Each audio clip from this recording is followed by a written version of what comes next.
sha lai nai phai thi jadu sho ikole masha ikole makni romi du lawo dadi jadu romi du lawo dadi lebang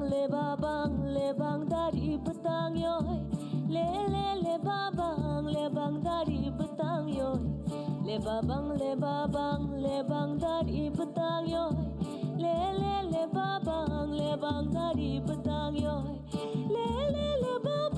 lebang dari petang yoy